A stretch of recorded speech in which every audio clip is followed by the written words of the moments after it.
Welcome everybody to the Scene Snobs podcast. I am your host, Mick Manhattan, the Scene Snob, and we have with us today a very special guest. He is an old and dear friend of mine for nearly 20 years. He is a music industry professional, which I'm very excited about because I don't get normal music industry professionals on here, so it's a breath of fresh air. But regardless, there is a disclaimer to this episode. Since we've known each other this long, you're probably going to hear a lot of laughter because that's who we are. But I want to welcome my very good friend and owner and music producer for Unlisted Productions, Derrick Spears. What's going on, buddy? Oh, man. Great to be here. Thank you so much for having me. I really appreciate this. Thank you for coming on, man. I'm so excited. One, that we get to just especially during this quarantine, sit and talk to each other. Two, that we're gonna laugh, and three, that we're gonna, I get to interview you, because you're doing so much, and I've been following your career, and it's exciting, man. I'm your fan. You know me. I'd say I'm your number one fan, but I know the kids are. They better be. They don't have a choice. Well, don't worry. My kids are your number one fan too. They don't even know I exist. Oh, good. I'm doing great on both fronts.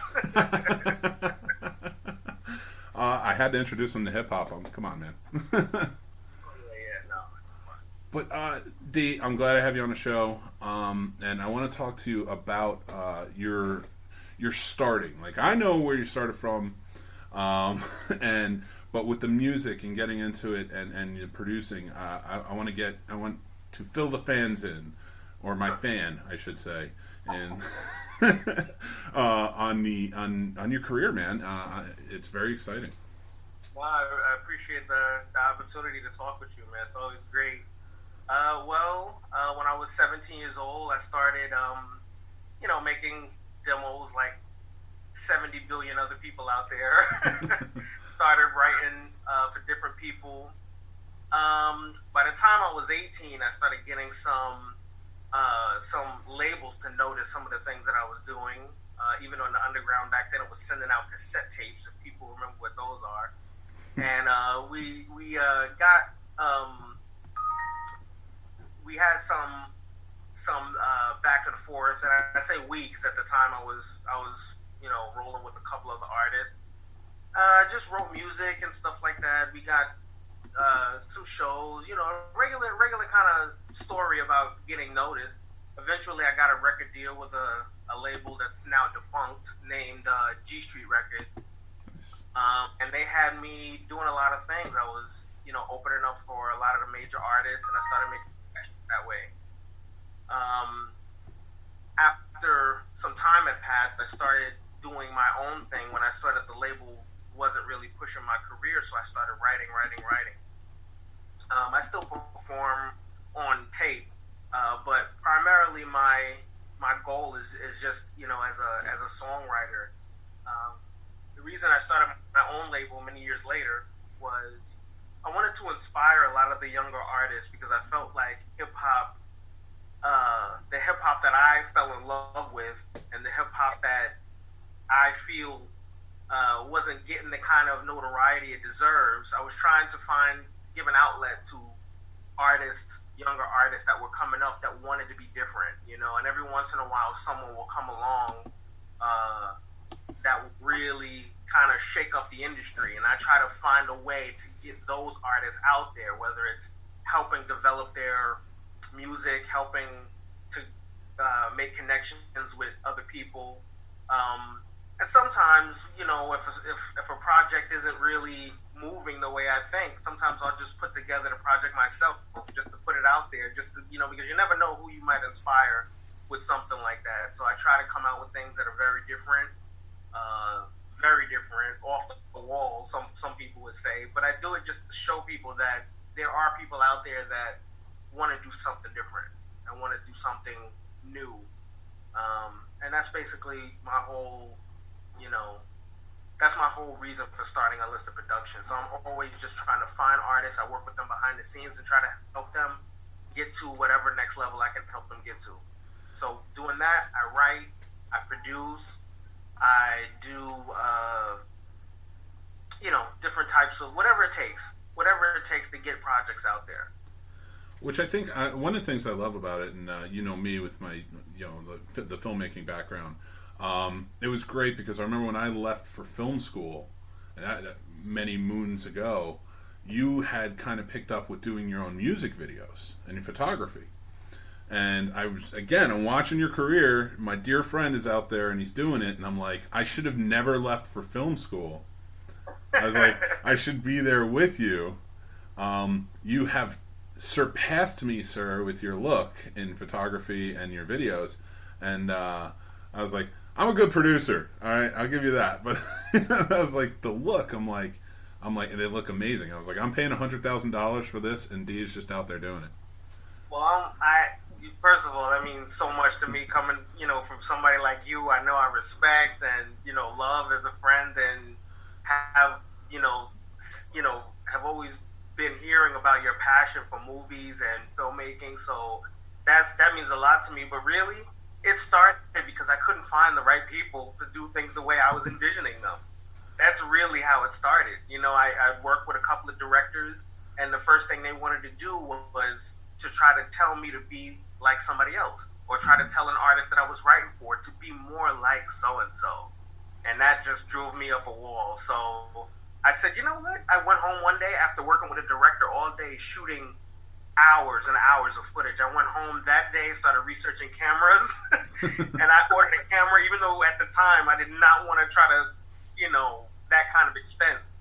But that's what happens sometimes. And then I just, use things that I learned to try to get my vision out there. I don't want to be running around with the camera in one hand and then a pencil and a pen in another. It's not about that. I enjoy it when it is done, though. That's a great thing. But at the time, I just did it really because I couldn't find somebody to really get the vision going.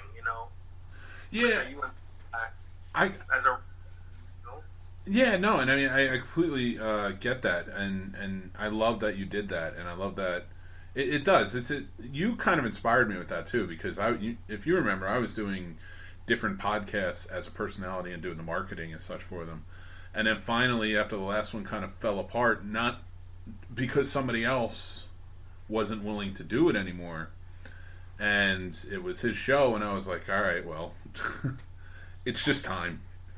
I got to do this, and so a lot of it is attributed to inspiration from you, because you did that. But often I'm telling a lot of young filmmakers and such who watch the show or who I talk about with online about collaboration and why it's so important, and it's important to get out there and do these things. And I've seen you offer a lot to up and coming filmmakers too, to come in and help out and things like that, and then gain experience. What is, for you, if you could talk a little bit about collaboration in the music world, and when maybe you're doing shoots and things like that, how important is it to you? Because like you said, so many directors and such stepping in and saying, you need to do it like this, you need to look like this, or that's not collaborative. You're not collaborating or anything. So for you, how important is it to maybe take somebody else's visions while you're there and like work with your own and things like that? Well, I think it starts, it's such it sounds like a throwaway line to a lot of people, but you really have to be on the same page, with somebody as far as, what's going to be the end result. Sometimes how you get there, may cause some friction. But a lot of times if you have the end goal, what are you trying to say with this project? And it's the same thing with music and with film, I feel, from my point of view. And a lot of times, bringing in somebody else may not be the best thing in the world, but when you find somebody that you can work with, you have to stick it out through the hard times. Now, in my situation, there's been times when if I feel like I won't take a project because I feel that if this person is going a different direction, I don't want to cloud their judgment. I don't want to be, raining on their parade. Yeah. And I hope that people feel the same way about me. And but collaboration is extremely important. If you can find, I've done work with this producer / DJ named E-Rex.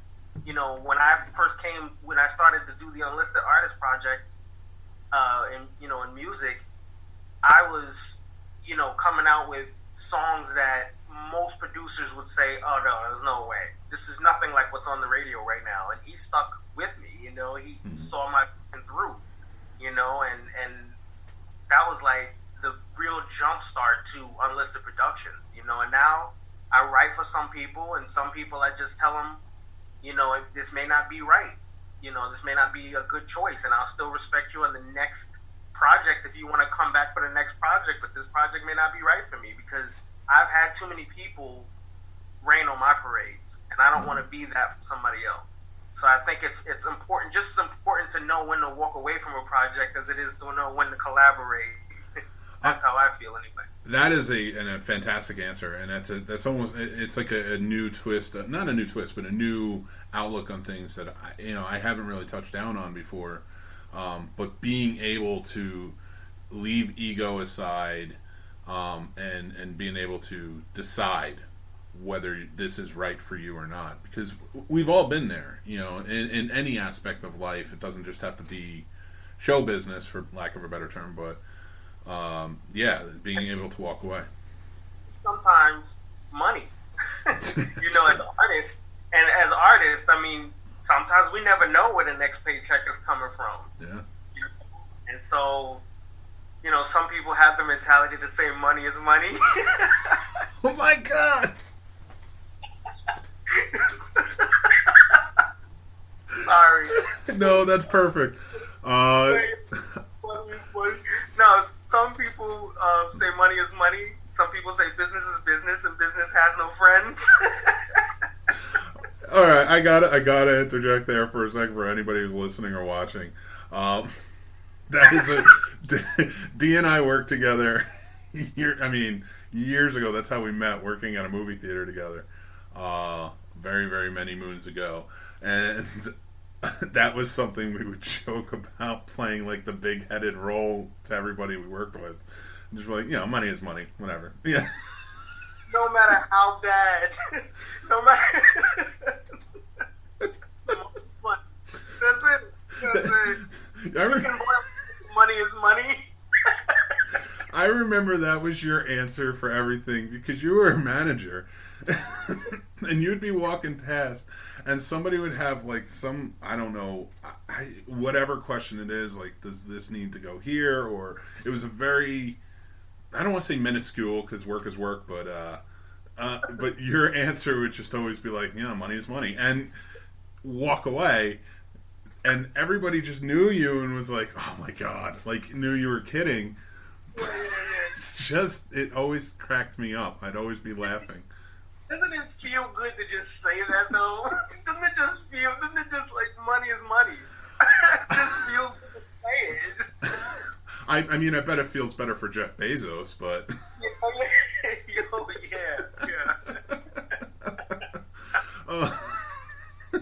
As he's lighting a cigar with his $1 million bill on fire, and the rest of us quarrel. Man, top hat on. I still love that phrase, and until you said, I think about it every once in a while, but until you said it, it just popped in my head like, oh my God, I can't believe we said that again. It's been so long. But what I was saying was that, in order to walk away from the money, in the situation where you're an artist and, people have bills, it's hard for me to have that mentality, when it comes to artistry, because you don't want to hurt anybody's career, and they shouldn't want to hurt anybody else's career, but sometimes it happens, and I try to avoid that. Mm-hmm. I think that type of integrity, though, helps you down the line, because you're always going to come back to that. And I've often heard from lots of, present company included on this, accomplished artists and creative types say that like helping people is what made my career successful. It wasn't like turning things down, and not that you can't turn things down, but like it wasn't turning people away. It wasn't putting ego first. It was, if somebody needs help and if I have the ability to help them, or give them advice, or not disparage them in any way by being a part of it or something. I think that is I've always believed. I believe if I do good, if I put good out there, good will come back to me. And so I like that you say that. One big thing is, like, recently I wrote a script years ago, and it was kind of always been like my opus, like I was like, if this gets made, this is going to be the thing. And then I met a director. I was like, I'm going to direct this, I'm going to do this. And then I met a director, and I saw his movie, and I'm like, I don't think there's anybody else who could do this. Wow. I was like, I certainly can. And I haven't offered it to him yet, but I want to sit down and just be like, here. Yeah. And it's so big to be able to hand over your baby like that. I mean, that's, you're really entrusting somebody, but you're doing it for the good of the art. Yeah. And that's what I try to. That's exactly the same kind of mentality I try to have going into every project. If it's not going to be my best, I'd rather just not do it. And there's times when I take major hits for that, but it's worth it in the long run. It's worth it in the long run to be able to look back and say, well, everything I've done, I know that I've been 100% behind, and I've done my 100% best. And it wasn't just about money is money. It's money. Still love it. And I'm going to start using it. Every time my kids ask for something now, I'm just going to be like, money is money. Money. No explanation, no nothing, just money is money. Ask Uncle Dave. And then when I say it, they're gonna kick me in the shins because they'll know where it came from. They're my kids. They don't kick in the shins. They're gonna roundhouse kick you because they're already 6'9". They're already taller than I am. Oh man, it's so classic.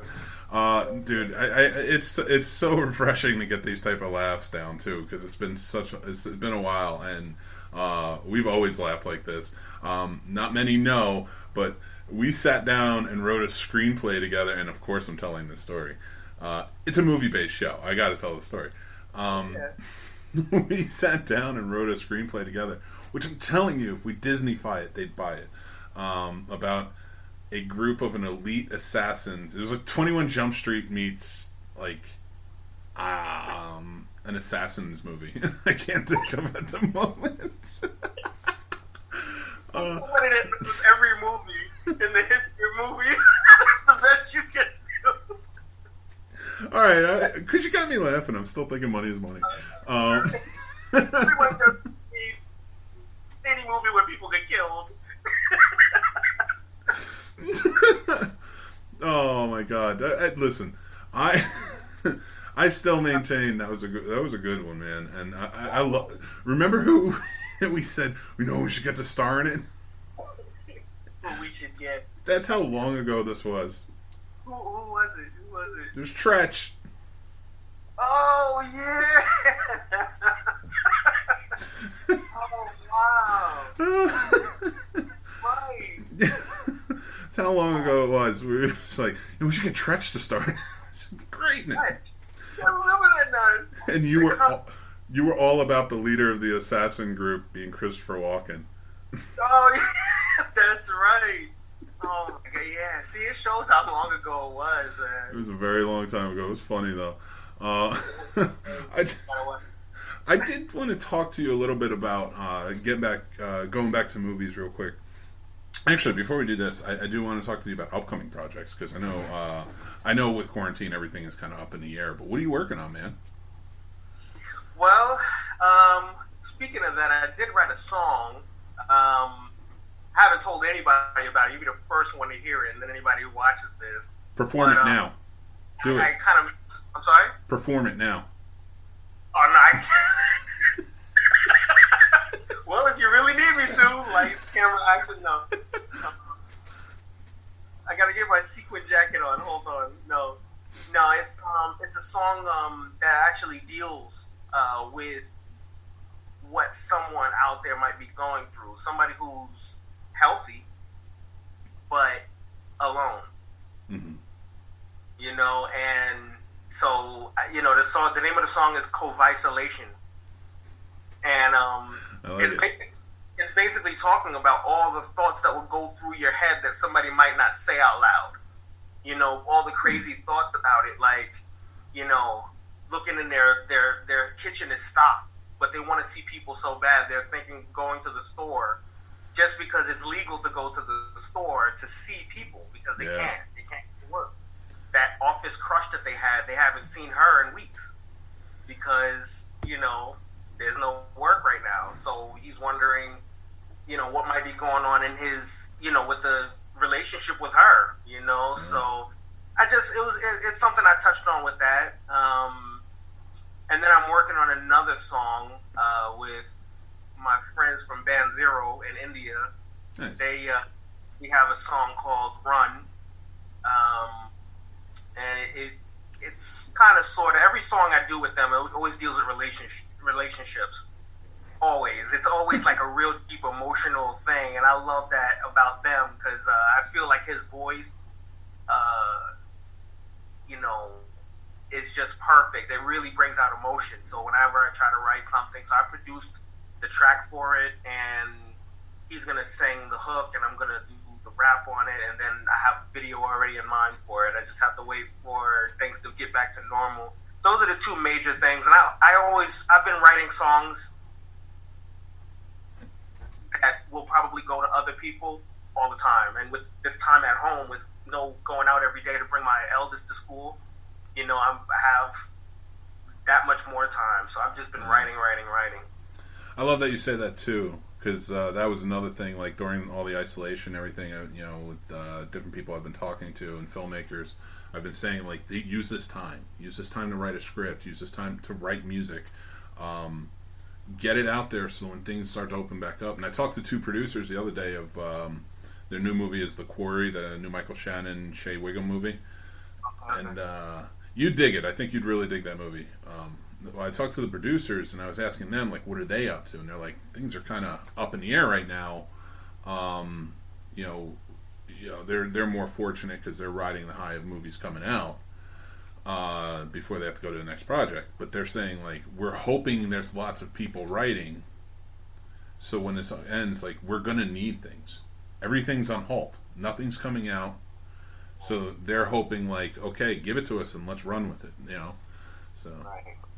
And I mean, that's all you can do is make use of the time, especially if you're an artist. I've been seeing clips of here and there people doing, you know, films in their house and in their yard, like little short films and stuff like that, just to pass the time. But people don't even realize sometimes what kind of creativity they can come up when they're forced to stay inside a box. Yeah. You know, and I think that's, you know, for an artist, you know, or would-be artist, you know, that's the only real. I mean, that's one of the positive things that you can have. You know, if you're healthy, I mean, you're thankful for that. But get working on something. You're right. You're absolutely right. Yeah, I mean, I get it, and this is even doing this. It's just been helped with the isolation. So I mean, it's just I think flexing that creative muscle helps big time when you're in situations like this. So I'm glad to hear that you can at least collaborate with other artists and do your music. And write, especially, is such an important thing.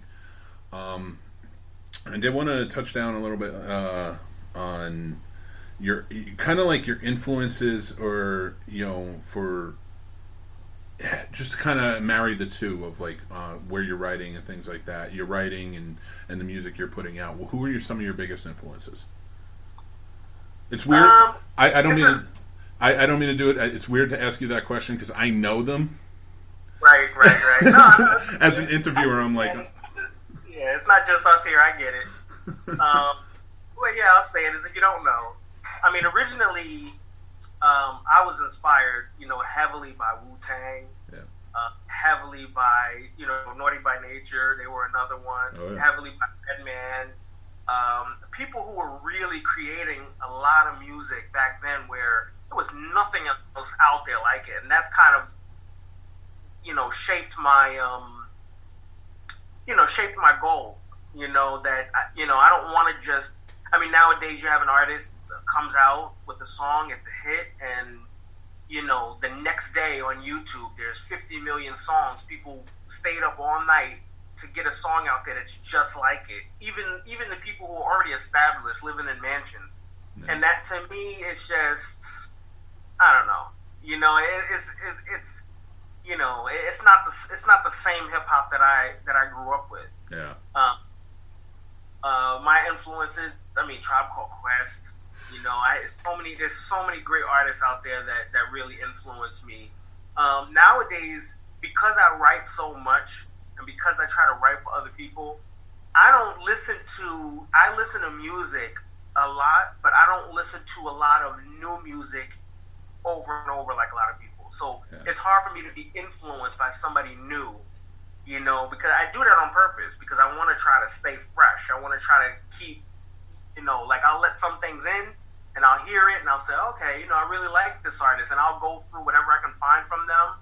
I'll listen to it and say, oh wow, that's a really good artist. It's a really good album. But I'm not going to just keep listening to it like how I did Wu-Tang back in the day. I still listen to Wu-Tang nonstop over and over and over, because, that's already so ingrained in who I am that, whatever's there is just already going to be there. There's no way I'm changing that. But those are the influences. But to tell you the truth, a lot of people that inspire me over the years have also been R&B artists, 70s, 80s R&B, pop music, from... I listen to every genre, there's some jazz artists that I listen to constantly, Frank Sinatra, so I try to look at the emotion that they bring on records, and I try to bring that to my own records. And when I try to write things for other people, I try to write something that they're passionate about so it gets the performance it deserves.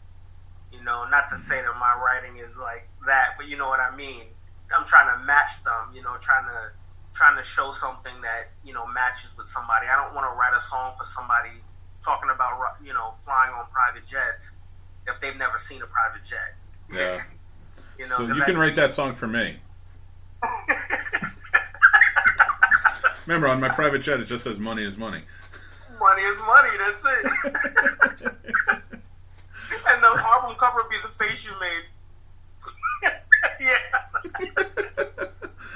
Oh my God! Make sure you watch the video, everybody. Well, yeah, it's always great. And I still, every time I'll put on Wu-Tang, and my kids will be listening to it, and I don't care. Like, you need to listen to Wu-Tang. Everybody needs to listen to Wu-Tang. But I started watching the show, and it's I don't know if you've seen it, but it's good. It's a good show. What, the Saga? Yeah, the American Saga. American Saga. Oh yeah, I watched that heavily. They did such a great job with that first season. I can't wait. And even like showing the actual music videos like he was doing before they blew up with Wu-Tang. It was amazing to watch, and it was so accurately done. Like, when I was watching that scene, I felt like, it was hard to believe that actors and set designers and all these people recreated it so perfectly just to film that, because the video is a character. Yep. The video itself looming in the background was a character. It was a stepping stone to the RZA becoming the RZA. Like, as that part of it was such a major part in the RZA's life and how he had to deal with it. And every time he came on stage, this ain't me, man. He would tell people, this ain't me, man. And they were like, just do it. You don't understand. Those are the conversations that I've fought my whole life to get away from. Just do it. Don't worry about it. It'll be great, Yep. Now, of course, the RZA took that and sprungboard into the atmosphere, the stratosphere. But not a lot of people get that. A lot of people doing that video could have went the exact opposite direction. Everybody could have said, oh my God, he's terrible. And that would have been the end of them, So that's what I try to, inspire younger artists. Like, do what makes you feel good. Do the music that makes you feel good. Because If you wind up doing what everybody else says, then you're doing what makes them feel good, and that doesn't always work. You know what it is, like watching that stuff too, and kind of keeping with the hip hop roots, just from where we grew up. You know, we grew up in the ghetto. Me, Jersey City. You, Teaneck. You know, so like for us, it was, well, Ridgefield. But that's just like, so we were, hip hop I think is ingratiated in our souls a little bit, like, but it's old school for me. It's like, even today it's just not the same, and I know we've had this discussion before, and I think we kind of feel the same way, and especially, like, that's why I like your music so much. It reminds me, and you use so much in your sounds of, like, with R&B and such, and that's another one that was, like, so big for us. I took Mary on a tour of where I grew up in Jersey City, and she's like, really? And I pulled over, I was like, yeah, that's my old house, and she goes, why are you stopping? I was like, right? And I'm like, I don't put anything past her, but she's just like, you know, because it's the ghetto, and I'm like, I don't know, I want to see my old house. Like, I'm not thinking about anything, you know. And I started thinking about that, like that scene in The Sopranos when he takes his son to his old house, and the gangbanger walks up on him, and it's like, it's Tony Soprano. You know, like he's from there. He's from the street. He knows how to handle the situation. And the reason I'm bringing this up is because we were watching the Wu-Tang show. And that's Staten Island. That's right across the bridge from us. You know, that's right there.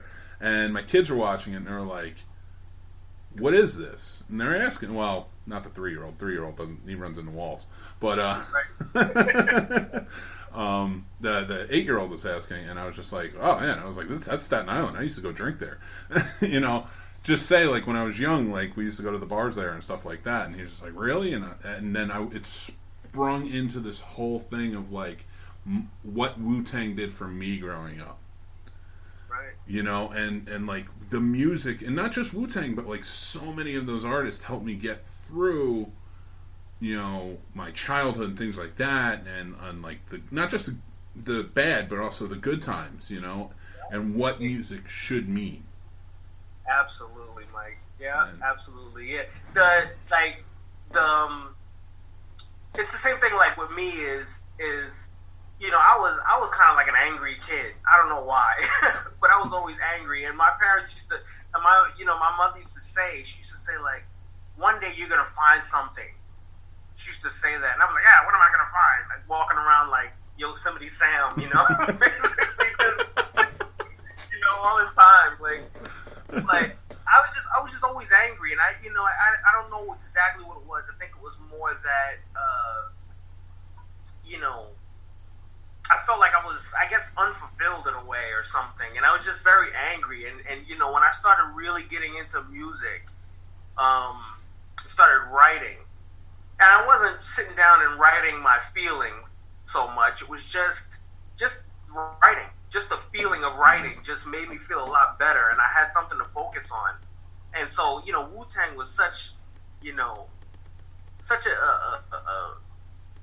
a big impact, you know, on that, because listening to their stories and stuff like that, the vocabulary they used inspired me to want to know, you know, learn more, you know, rhymes and the words they were saying, the way they put it together, how all of them could sound completely different, even though they're all in the same record. I mean, it's incredible, you know, what they've done. And when I saw that show, I kept thinking to myself, I'm like, how did they have time to write with everything that was going on in their life? But it was because they're used to that. That was their normal. Yeah. So them coming home and writing rhymes or whatever, or writing rhymes on the street corner or whatever, was the same normal that I had when I came home from school and wrote rhymes. You know, but it was just two different worlds. But you know, that's why I love you, D, because that's what I was trying to get at with the story of, like, going to take my wife and just being like, this is like writing for me. And I think Wu-Tang and you know, it was a kind of a crazy one, because it was one of the first movies I saw where rappers were the star. Was House Party Kid and Play. Right. And it, you know, me loving movies and and where we grew up, hip hop stations were like, there was like 4 or 5 different hip hop stations. Whereas I'm in Virginia now, and I'm surrounded by cattle, and I'm driving in a car, and I'm like, wow, where's the hip hop station? Like the one hip hop station. It's all country music. So for me, like, hip hop was such a big influence on my life, especially because hip hop was, all the hip hop artists were comic book fans. They were, yeah, I mean, they were fans of that. They were fan of the kung fu movies, which I was a fan of, action, things like that, horror movies, which was, I mean, look behind you, like, so many influences. So like when I was getting into it and I wanted to do this, it was hip hop that you could kind of connect with more. For me, anyway, it's because you remember what it was like to be. Well, you don't remember what it was like, you good-looking bastard. But you actually remember me from my skinny days too, which was the funny part. But for me, like being a dork, you remember what it was like being that geek. And if you loved that stuff, you got picked on, and you had to worry about getting beat up every day. Not just like, hey, geek. It was like, no, you're going to get beat up. Like physical beating up. Yeah. But I never felt that way when I was listening to hip hop. Like everything else always seemed to like kind of push it away, that creative side. But hip hop never did, especially Wu-Tang, and I think that's why we always connected over them so much. Their music. One thing to touch on real quick is that's why I love that movie 8 Mile. Mm-hmm. Because you have hip hop. Sometimes if you Google hip hop movies, they start showing movies where a guy really wanted to be a basketball player and this, that, and the other, and you're like, okay, this is a hip hop movie because they play hip hop throughout the background music, and then you have other hip hop movies where hip hop is like a small character of a love story, or hip hop is, they loved hip hop so much, and that's what got him through to become a stockbroker. It's like those are the types of things. But 8 Mile to me is such like a realistic story. I mean, people have their mixed feelings about Eminem, but let's just take him out of it. Put any rapper there. Just put any rapper there for a minute. The fact that the whole story was surrounded around him having this dream, and the biggest goal in there was to win a rap battle. Yeah. At the end, you know what I'm saying? It wasn't to get the major record deal with the guy who just flew in from France to see the one show and it almost didn't happen. It was none of that. It was to win the rap battle. Yeah. And then into the rap battle, the realest thing, and this is why, like you said, you're starting to make the kids watch Star Wars and stuff like that for them to really like. That's how it was with my eldest, my daughter, about 8 Mile. Because I said, I want you to understand this. At the end of this movie, he went through this whole thing, trying and failing, and then he went there, he destroyed everybody in a hip-hop battle, and at the end of the night, they said, man, we need to go celebrate. He says, man, I gotta go to work. Yeah. And I said, that's one of the realest things that you can see in any hip-hop movie with an artist trying to become a hip-hop artist, is because it's not that easy. The major record label executives are not sitting in that club that is so packed that they have to stand like this because there's 35 people trying to squeeze into the front row that's 8 seats. Yeah.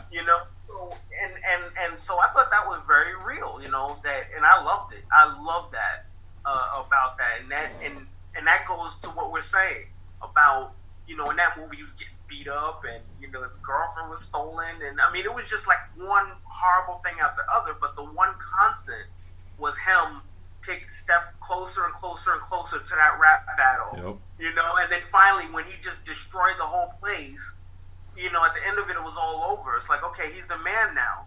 On the microphone, outside here, it's the regular life. Yeah. Still. And that's what I loved about that. And it's great that you mentioned that, because it kind of brings me to my next point where we're talking about music and movies. And it seems like, and we've talked about movies that we love so much, and it seems like the stories are the most realistic, are heavy. And realistic, I mean, like, kind of like how you put 8 Mile. So, like, I brought up House Party before. House Party is a very simple movie. House Party is dudes just trying to get to a house party, hook up, and not get in trouble because he's grounded. That's it. Right. But there's so many levels to it. to that day, but music, I think it's crazy to me that movies like that, The Warriors is another one. It's just a group trying to get home, and you boil it down, and yeah, they have adversity against them because they've been framed, but that's another one. And my point being, all of these are heavily rely on music. That's right. Music is what flows all of those movies. Look at Breakin'. They just want to win the dance battle. Yeah, that's it, to save their community center. That's right. And it's and you can pick on that all you want, and people have, and just been like, it's just a bunch of good kids. But a community center means a lot to a dancing group in the ghetto, especially. Yeah, where else are they gonna go? Yeah. No, but these are great points, and like also what you said about the Warriors. What another thing, I love that movie. I love it so much. I can't turn it off. Once I see it's on, I just can't turn it off. But one thing that's also that I really love about that, when it comes to the connection of music and the streets, is the DJ. When she kept coming on narrating, she says, "Oh, it seems as if the Warriors have made it past the baseball Furies. Let's see if they can make it past the so and so, whatever gang they were supposed to meet next." And because my father always tells me stories that, listening to the radio when he was coming up, the DJ was like that friend that, it's like a friend of you, informed about how the vibe, what the vibe was in the streets. Nowadays, you could turn on your television and there could be 700 different news stations, that tell you what's going on in your neighborhood. But just to add to your point real quick, I'm sorry to cut you off, but I just wanted to add before I forgot, like Hot 97 was one of our stations back in the day. But all of them were from where we were from. So when they talked about going to work that day and things like that and what was going on, you were right. It's almost like the best way to equate it movie-wise is Do the Right Thing, Samuel L. Jackson's DJ character. Exactly. That's perfect. That's exactly what I'm talking about. Because sometimes you need that connection. Some people want to detach from the world with sports or with music, but it's like the DJ of your favorite radio station has your ear for a reason. So if they bring it up, then it becomes something that puts in your mind and say, okay, you know what? I want to listen to this now, or now I know what I'm feeling out in the street. Now I understand why. And I especially love that movie. That movie has my favorite song used in a movie, and that is "Hot Time in the City." At the end, it's still to this day my favorite, the best song. I don't know how to properly explain it. For me, I love the way the scenery is going at that moment. They're walking away after this hellacious night.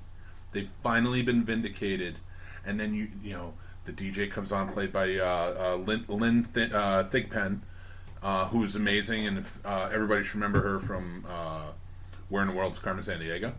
Remember that TV show? She played the chief, and so many. That's right. That's right. She was the voice throughout. She was the connection. And she plays this song because she knows it encapsulated that scene perfectly. And for me, every time I think of music in movies, that's one that stands out for me. Okay, that's one of my favorite movies. That does that a few times in the movie is Dead Presidents. I talk about that a lot. That movie. Oh yeah.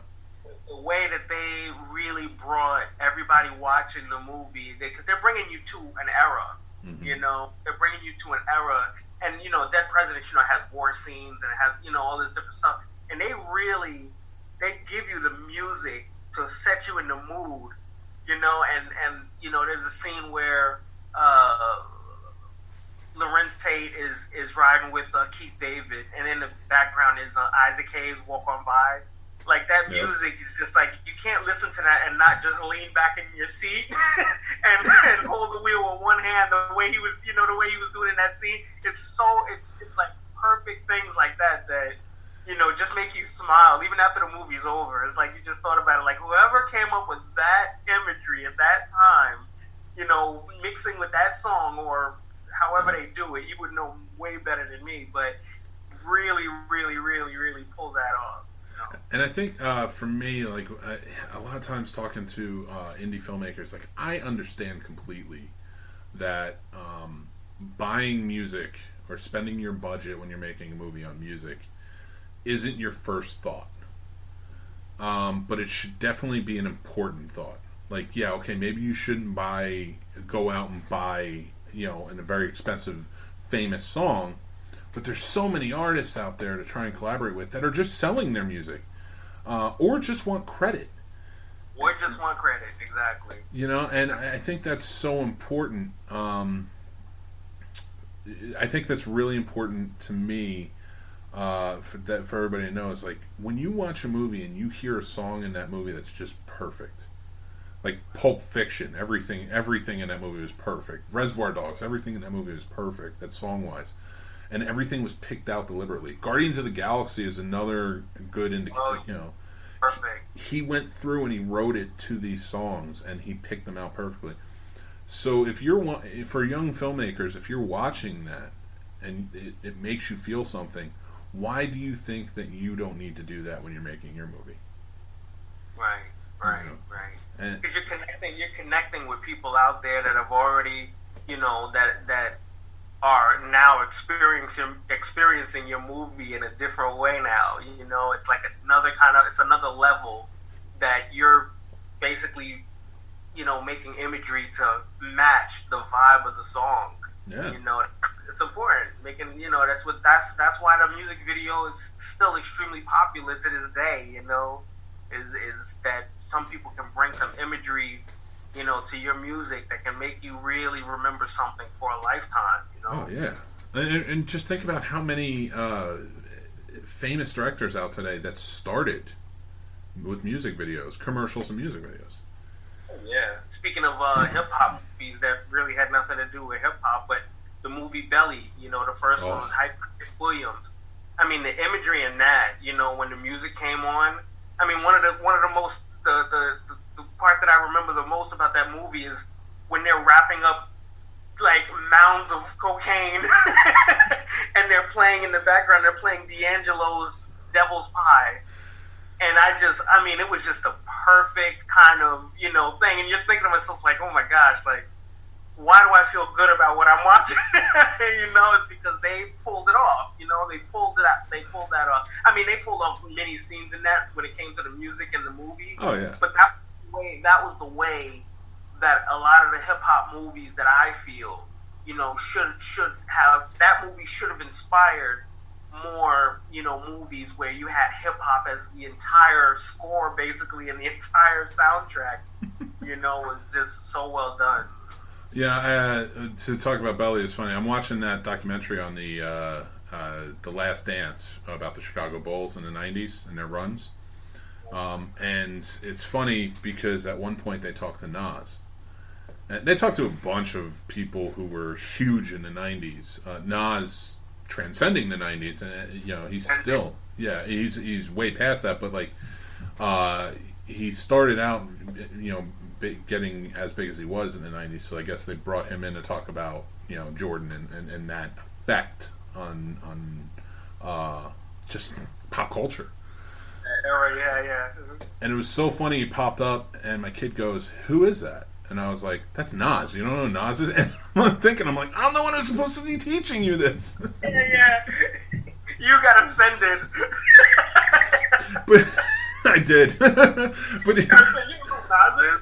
Yeah. Nas is off. Nas comes on, and that whole thing happens, and my wife just starts singing, "I rule the world," and I'm not paying for that. Right. Yeah, that was very cool. I think you're good. It is amazing to me. Like, so many people ask me, like, why don't I have music on my podcast, even though I think music is so important? And I'm like, because I don't have any music. I have no musical talent whatsoever. And I'm like, I'm not coming up with anything. I was like, I just have to hope my kids are like prodigies and they can make me something. Don't worry. I'll hook you up. I'm going to send you some things that you can use royalty free. Don't worry. I'm not giving you credit. Money is money. Money is money. Haven't you learned anything from this conversation? Money is money. I'm on every cent. On my jet with the door open, smoking a cigar. Keep it under 3,000. I don't want to fly out. Oh, I knew it was going to be like this. I gotta finish this cigar. Once I'm done, then we can go. Then we can go higher. Oh, dude, I gotta tell you, man, this has been a breath of fresh air just to be able to laugh with you. Oh, did you freeze? Are you a frozen man? Do I still have you? Oh, I think he froze. Gotta get him back. Come on, D. Come back to me. Come on. Oh, where'd he go? And we lost him. Oh, that is such a bummer because I was having such an amazing time with him. And I don't know. Oh, it's connecting. So let's just stick together. I am not going to edit this out because it seems to be connecting and I want it to connect so bad. I don't know why that happened now. That's a shame. My apologies, everybody. Let me pause this. Can't even see your video because it's just a cloud of smoke from all the cigars, the back-to-back cigars. It's just a cloud of smoke and your voice just mocking people. For anybody who doesn't know, we're back. And we're back. Derrick and I are laughing. I don't care. All these jokes stay in. They have to know who we are. No. They have to know the good times with the pad. Dude. We're trying to uplift people's spirits right now during the quarantine. It is that time, man. Every laugh counts. Oh, man. Dude, I don't know. I just think every time we talk, I just think back to the days. And, we were talking music and movies. And I think one of the most important themes in music, or scores, as I should say, for us, in any movie, was the movie Predator. Oh. Classic, man. What's scarier than that music? Do you remember when we would go camping? Yes, back in the day we used to camp. Camp. Do you remember when we go camping and we'd be playing that? Oh, man. Yeah, you guys got me with that. I think you said something like, hey, go over there, beyond the clearing or something like that. And then seconds later, me popping out from behind trees, just like just trying to do the clicks. Remember the time I caved in the roof of my car? Was it the hood or was it the top of the car? The hood. It was the hood, right? No. I think it was the roof of the car, because. Oh yeah. It was the roof of the car. That's right. Because I jumped from the tree and tried to barrel roll it over the roof. All that was going through my mind is now I understand why they asked me to come camping. So they could murder me Predator style. And the funny part is I almost did by accident. Remember I was trying to throw the knife at the tree and the butt of the knife hit the tree and it bounced back at you? And you just... Dude, I think my favorite... I don't care, I'm getting into stories. This isn't normal podcast talk, but I'm talking about it. My favorite is when we all went tubing down that river. Because we wanted to try it. We wanted to try tubing. And we had my tube, and we hooked you and Lenny up together by a rope. Because he didn't know how to swim. Right. And we just had the cooler in another tube, so we were just drinking. Right. That's right. And my favorite part is when we were coming up to this beaver dam, and we had to go around it. And I was fine. I'm going around it. And Lenny, for dear life, is trying to paddle to go around it. And you're like, I'll help. And you're just like in the water just doing that. And with the drink in the other hand, like not... You could care absolutely less about what was happening at that moment, barreling towards that beaver dam. I don't hear about beavers killing people. Okay, so I wasn't as concerned as I should have been. All right, maybe a pointy stick will break the tubes. Okay, we'll pop the tubes. That I didn't think of until now. But at that time, but he was. What was I supposed to do? Put my drink down? I think you even said it that day. I think you said that sentence. Yeah. What am I supposed to do? Put this down? And you just kept drinking. I'm still the same human being, okay? Of course I had that thought at the time. What am I supposed to put this there? Use 2 hands? What am I supposed to do with this? Dude, the fact that basically most of our friendship has just been about screwing off and not doing what we're supposed to do, and coming up with like asinine ideas like video games, ideas for video games and stuff like that. Classic, man. Has always been the best. Ideas. 2 idea guys getting together. It doesn't matter where they are. Things are gonna happen. Things that should have been out there by now. We invented video games that have basically been made 30 times since. And we invented them. We definitely invented them. Remember all the. Our goal wasn't to be video game creators either. Just think about that. Imagine if that was our goal. That was us not wanting to work. Oh, I know. And we were stock managers, so we made everybody else put the stock away while we came up with ideas. Well, we came up with ideas. You know what? Let's think of a video game while we're here. Everybody else is working, sweating. Dude, we were the worst. It was great, though. And I gotta tell you, one of my favorite things. Dude, remember the time we went camping and you and I carried that huge cooler of alcohol? We weren't even drinking it. We carried it around because we thought we would start the party somewhere.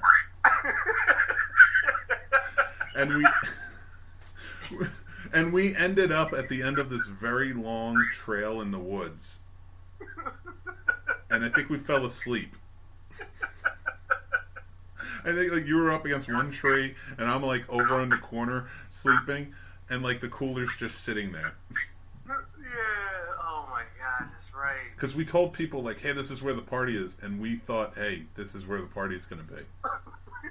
And we just waited until we Rip Van Winkled the whole thing. It was supposed to be like a Budweiser commercial or something where like, everybody just shows up, like, all the parties, somebody's got a volleyball set. Dude, we thought that party was going to get started, and we were so wrong. But in such an immaculate fashion, because we still had people we were camping with at the time. Right. We just took the cooler of beer. Went off on our own. And not to drink it, to offer it to other people for a party. Everybody we passed were like, hey, we're going down this trail to party. Come join us. And nobody came. We thought it was going to be so epic that things were going to be in slow motion.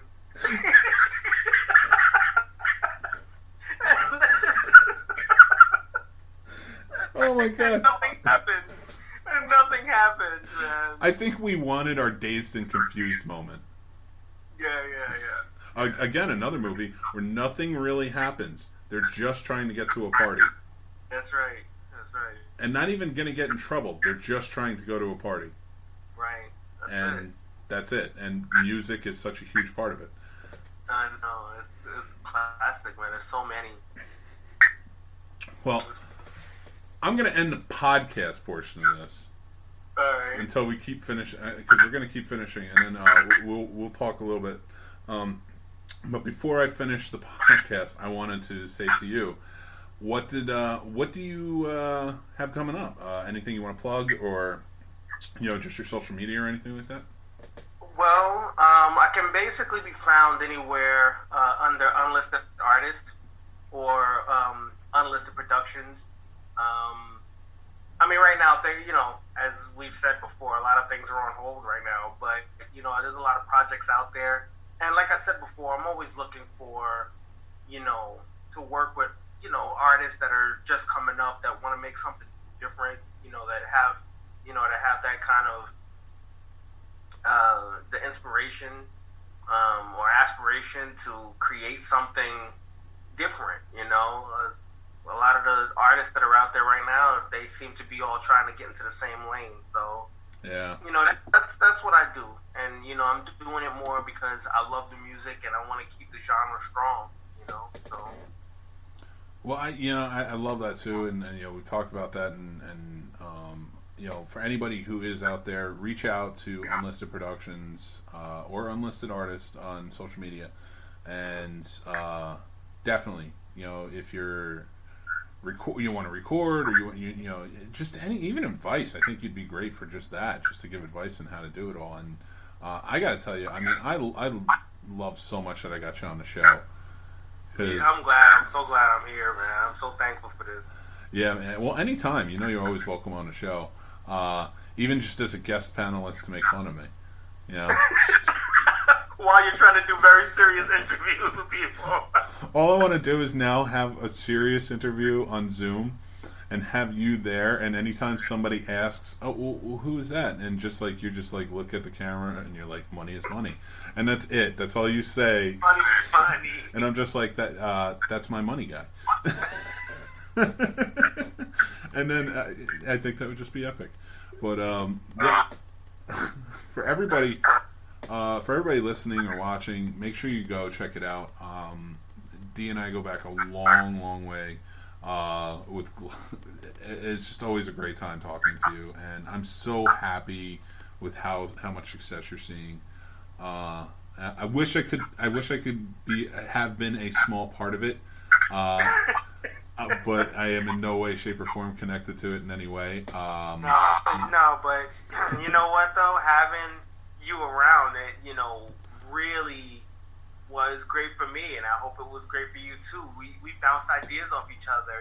We inspired each other. So, who knows, if I hadn't met you, maybe I would have decided to go a different route in life and never wound up doing what I love. So, I'm very thankful to have had you. Like, even if we didn't work on any projects like that, I mean, we still have the future. Well, I mean, and I also got just being friends with you too, and inspiring me like with what you did to do my own thing, but even like to go so big. Like a lot of people like see what I do and they're like, "Why do you have like 9 shows?" And I'm like, "Because I'm not trying to build a podcast. I'm trying to build a channel, and I always have been, and I always want. And it's not just me. I have other people on there and things like that. It's like I don't want to be the face of it. I just want to create it." And I want to give an outlet to artists, and a lot of that comes from your philosophies on things. So it's always appreciated. That's beautiful. I mean, and I've always said to Dee, like we might need a music podcast. So plenty of music shows out there. You should get in on that. But yeah, Dee, it's always a pleasure to talk to you. I'm going to end the podcast portion of this. Thank you, everybody. Make sure you go check out our social media. Give us likes and subscribes. Helps us out to monetize. It's thescenesnobs.com. You can find any of our links on social media. I'm at the Scene Snob. Reach out to us, D over at Unlisted Artist or Unlisted Productions, and I am at the Scene Snob. So thank you, everybody, and take care.